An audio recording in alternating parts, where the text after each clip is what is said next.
Winter training tips. 5 of them. Now, when I talk about winter, I'm talking about real winter. If you live in San Diego and you watch this vlog, this does not really apply to you. So you can go ahead, go make a cup of coffee, come back in a couple of minutes. Watch me summarize the whole vlog.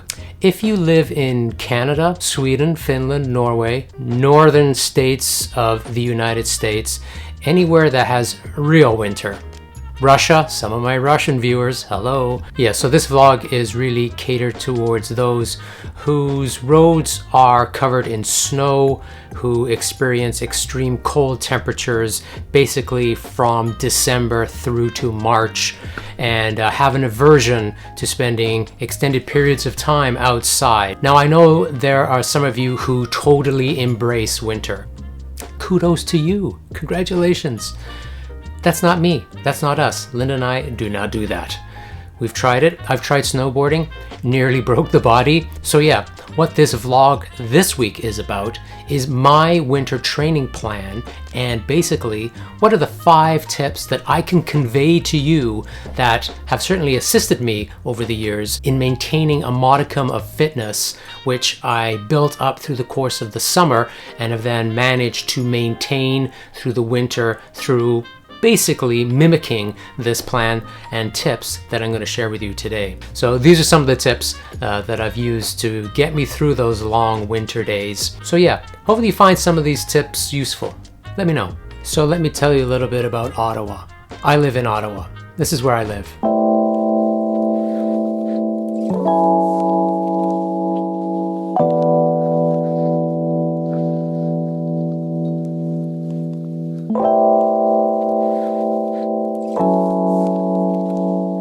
Population of Ottawa, around 1 million peeps. What do you need to know about Ottawa? What is Ottawa's claim to fame? Some of the celebrities that emerged from Ottawa are Alanis Morissette, Dan Aykroyd, Mike Woods, pro cyclist. And believe it or not, if you Google what celebrities came from Ottawa, Tom Cruise. Now, I don't think Tom Cruise was born in Ottawa. He probably spent a summer here, but we'll take him. What's Ottawa known for? The longest, largest skating rink in the world. That is the Rideau Canal when it freezes over in the winter. Beaver tails. Beaver tails. Deep fried pastry covered in chocolate or sugar. They seem to make sense when you're out skating on the canal. They don't really seem to make sense in the summer. It is the seat of the federal government, and more importantly, and as it pertains to today's vlog, one of the coldest capitals in the world consistently. So we become resigned to the fact that we're going to have to ride in the basements, in the back rooms, wherever we have our training set up, and look out upon the vista. That is winter. So what are some of the tips that I can share with you that help me get through winter training? Tip number 1.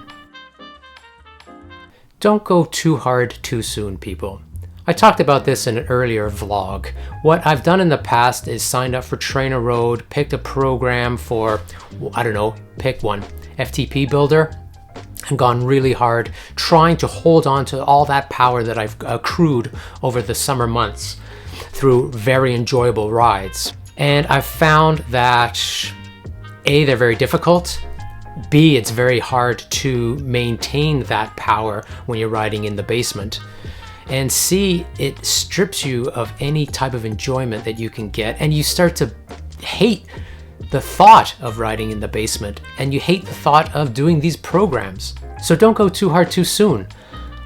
I like to start at like a zone 2, zone 3, and slowly get into it with the understanding that, okay, it's November, I've got a couple of months here, slowly get into it, build up over time, and then come January, which we're in right now, I will reevaluate my fitness. I will do another FTP test, which I did this week. I will do some harder efforts based on that new FTP that I just acquired. Okay, tip number 2. This one is entitled Time Management. We're not pros. If you are a pro and you're watching this vlog, congratulations, you're awesome. very jealous. But most of us aren't. Most of us are just weekend warriors. So we have jobs, we have expectations, we have life expectations, we have shit to do, people. So I have a full-time job. I can only carve out, realistically, I can only carve out so many hours a week for training. So for me, I try to maximize those hours that I have for training. I train about 7 hours a week. That's probably the best that I could do. I could maybe bump that up a little bit, but then I need to start to sacrifice little things. So I like to keep it around 7 hours. Sometimes it's difficult to squeeze in those workouts after work. You've had a long day, you've had a hard day, maybe you just don't feel like it. So time management is pretty important. What I like to do is anywhere between 45 minutes to an hour, 4 to 5 days a week after work, and make those workouts matter. I am a proponent of sweet spot training. I know there's a lot of different methodologies that are shown on YouTube and on the internet. Sweet spot seems to work for me. I feel I'm getting my biggest bang for the buck working out at sweet spot. And I'm talking from January on through to April. Not so much from November to January. So from January through to when we can actually ride outside, I do a lot of sweet spot training. I do bump it up occasionally to zone 4, zone 5, but most of it is sweet spot. And then on the weekend, when I carve out maybe an hour and a half to 2 hours, depending on life, I like to do a longer ride. So an hour and a half to 2 hours, zone 3, zone 2, zone 3, and time management. That's tip number 2. Tip number 3. This one is for when you're actually on the bike.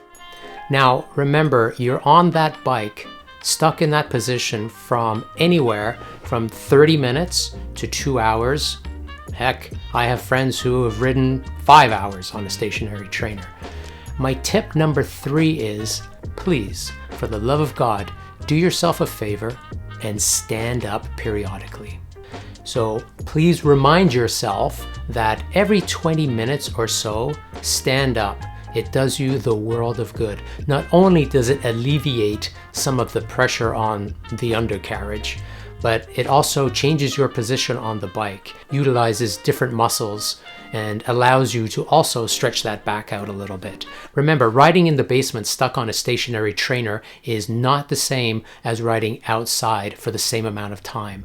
Outside, you're stopping at lights, you're stopping at stop signs, you're standing up more often to get up a small riser, whatever it takes. It is not the same. So, tip number 3, remind yourself to stand up, shake it out, sit back down, and carry on. You'll thank me later. If there's a break in the weather, get outside, break away from the basement. Not only is it great to be outside and to get some fresh air, I think it does a huge amount of good for your mental health.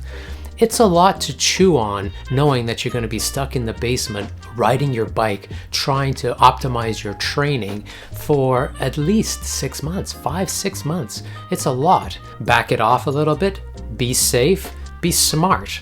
You're outside, it's winter, it's icy. Even if they have plowed it or salted it, there is still going to be the occasional issue here or there. There's going to be a melt, there's going to be a freeze. So be smart, but back it off a little bit. And for the love of God, don't take your very expensive road bike. We've made it to the final tip. Tip number 5, setting goals. I'm more of a wing it kind of guy and see what happens. But I definitely do see an advantage to setting a goal. Now, the type of goal I'm talking about and the type of goal that I will probably set for myself this year is to pick a race. Pick something and train towards it. I know I'm stating the obvious here, but I don't always do it. But when I do it, I have done it once or twice in the past, I do find that it is a great motivator for you to stick with your training plan and also really drive yourself to increase your fitness in preparation for that race. Circle that date on your calendar, plan for it, and build your training plan around that. I'm the worst at setting goals, but I think this year, I think I'm going to pick something.